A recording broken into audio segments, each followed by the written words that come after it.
Good morning, No Coast YouTube followers. Hope you're all having a wonderful week. The topic of du jour is small business trends for 2022. As you're all obviously very aware of, the pandemic has shifted uh, every aspect, every sector of small business operations. So I wanted to talk quickly about four sort of trends that have emerged over the last couple of years, ones that I don't think will be going away anytime in the near future. The first trend is e-commerce, and more specifically, a hybrid model of e-commerce. Yes, many people have gone back into shopping at brick and mortar locations, but there's still a fairly very strong demand for curbside pickup, for digital pickup options. Places like Target, Walmart. Even small businesses that are not big box have are really picked up on the fact that there are a certain percentage of the population that's still not entirely comfortable shopping in person, and I don't think that's going to change in the near future. And part of it's a convenience factor. So there's a safety issue, but there's also a convenience factor of being able just to pull up and have somebody bring out your stuff to your car. So that's the first trend, this hybrid model. So if you do own a brick and mortar location, that's fantastic, but understand that your website and still has to be up to par. It still has to have some very user friendly digital interface within it. So again, the hybrid model is here. And I don't see it going away anytime in the near future. The second trend, and this is a very interesting one, is alternative payment options. Many folks are wanting to pay with not just with cash or debit card, but wanting different modalities to pay. So one example, Apple Pay, Google Pay, even to the extent some people are demanding being able to pay with crypto, Bitcoin and its ilk.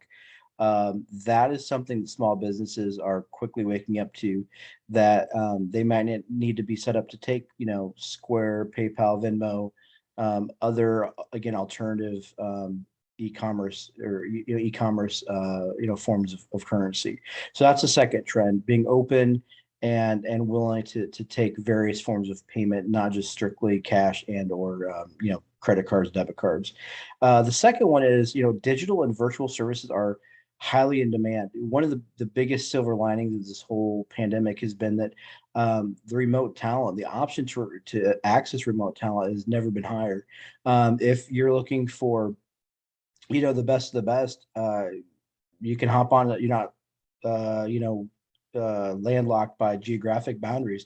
You can jump on Zoom, you can jump on Skype, and you can find them online. And so there is a huge uptick in demand, obviously, for digital services, and there's going to continue to be and across sectors, everything from healthcare to to career services to consulting. All this stuff, a lot of the stuff's being done online.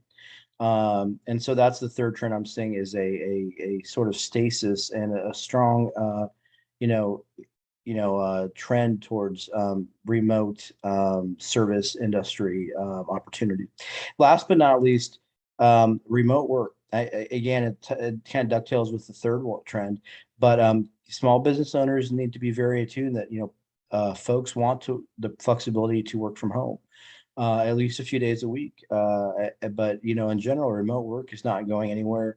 I think we've proved over the last 2 years that productivity does not drop off post when people work from home. In fact, sometimes it's the opposite. People have a hard time detaching and knowing when to turn off the laptop or the tablet when they're at home all day. So again, remote work is not going anywhere. It's something we have to just work through and figure out, develop, some policies and procedures, best practices in which to help our remote workforce. Because again, we've kind of figured out that productivity is not an issue. In some ways it's improved.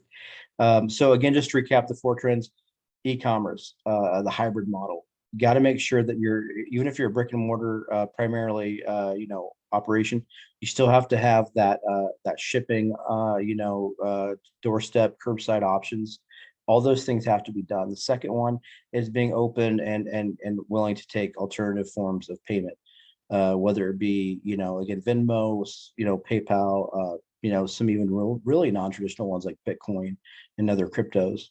And then again, be aware that services in general have really shifted to online. And so if you're in a service-based industry, really got to figure out how to embrace that, how to maximize your digital presence. And then last but not least, if you're a small business owner, take advantage of the talent pool that's out there. You're no longer restricted by geographic boundaries and locations. That's one of, again, the real silver linings of the last couple of years is the access to remote talent. So those are the four trends I see, and I think they're going to continue on for quite a while. If you have any questions, please reach out to me at nocostconsulting@gmail.com. Again, please like and subscribe and have a great day.